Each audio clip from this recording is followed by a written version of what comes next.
जब इसहाक ने अरामी बतूएल की बेटी रिबका से विवाह किया तब वह 40 वर्ष का था।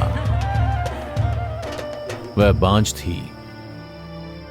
इसहाक ने उसके निमित्त यहोवा से विनती की और 20 वर्ष बाद जब इसहाक 60 वर्ष का हुआ तब यहोवा ने उसकी विनती सुनी। रिबका गर्भवती हुई और बालक उसके गर्भ में आपस में लिपट के एक दूसरे को मारने लगे। तब वह यहोवा की इच्छा पूछने को गई, मेरे साथ ये क्यों हो रहा है?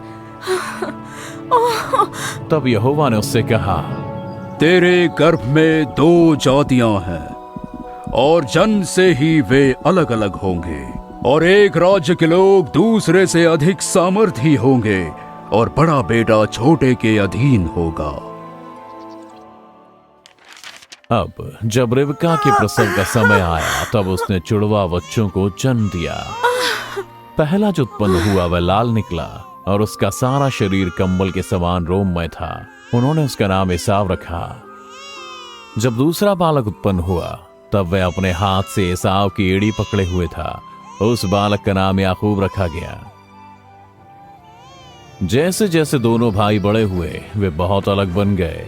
याकूब सीधा मनुष्य था और तंबुओं में रहा करता था, जबकि एसाव चतुर शिकार खेलने वाला हो गया।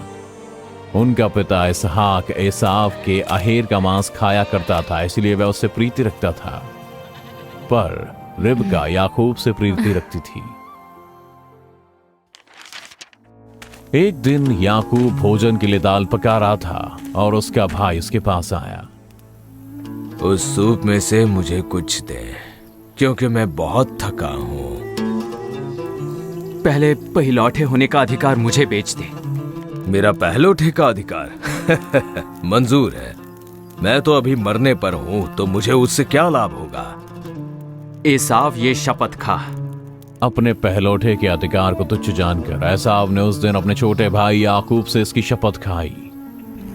एसाव ने खाया पिया और उठकर चला गया। कनान देश में अकाल पड़ा और इसहाक मिस्र का मार्ग लेकर गरार को गया और यहोवा परमेश्वर ने इसहाक को दर्शन दिया। मिस्र में मत जा, जो देश मैं तुझे बताऊं उसी में रह। जो शपथ मैंने तेरे पिता अब्राहम से खाई थी उसे मैं पूरी करूंगा। मैं तेरे वंश को आकाश के तारागण के समान करूंगा और मैं तेरे वंश को ये सब देश दूंगा और पृथ्वी की सारी जातियां तेरे वंश के कारण अपने को धन्य मानेंगी। मैं ऐसा इसलिए करूंगा क्योंकि तेरे पिता अब्राहम ने मेरी सभी आज्ञाओं का पालन किया था। इसलिए इसहाक गरार में बस गया। जब गरार के लोगों ने इसहाक से रिबका के विषय में पूछा तो उसने डर के मारे कहा, वो तो मेरी बहन है। परंतु ऐसा हुआ कि जब इसहाक को वहां रहते हुए बहुत दिन बीत गए, फलिश्तियों के राजा अबीमेलेक ने इसहाक को रिबका के साथ क्रीड़ा करते हुए देखा। तब अबीमेलेक ने इसहाक को बुलाकर उससे कहा, रिबका तेरी पत्नी है, फिर तूने क्यों उसको अपनी बहन कहा? मैंने सोचा कि कहीं उसके कारण मैं मारा ना जाऊं।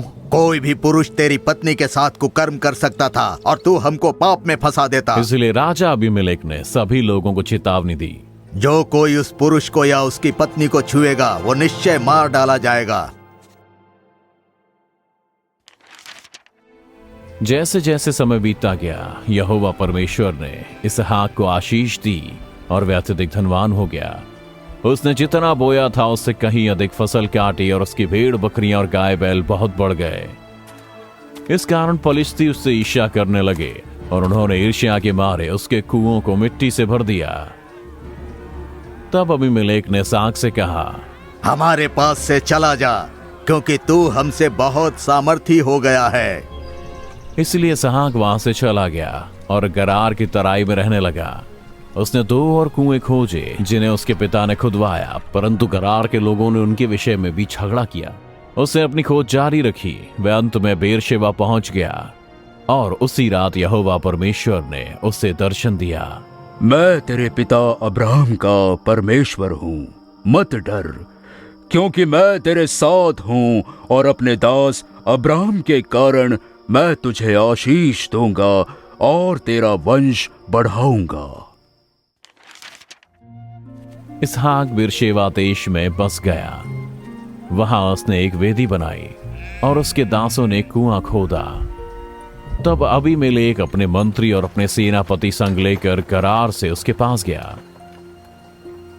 तब इसहाक ने उनसे पूछा, तुम मेरे पास क्यों आए हो?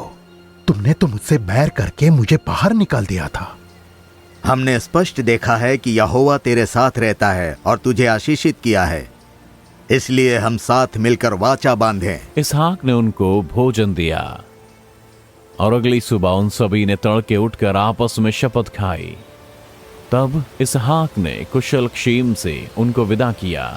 उसी दिन उसके सेवक उसके पास आकर कहने लगे, हमें जल का सोता मिल गया है। इसलिए इसहाक ने उस कुएं का नाम शिबा रखा और आज के दिन तक उस नगर का नाम बेरशेबा अर्थात शपथ का कुआं पड़ा है।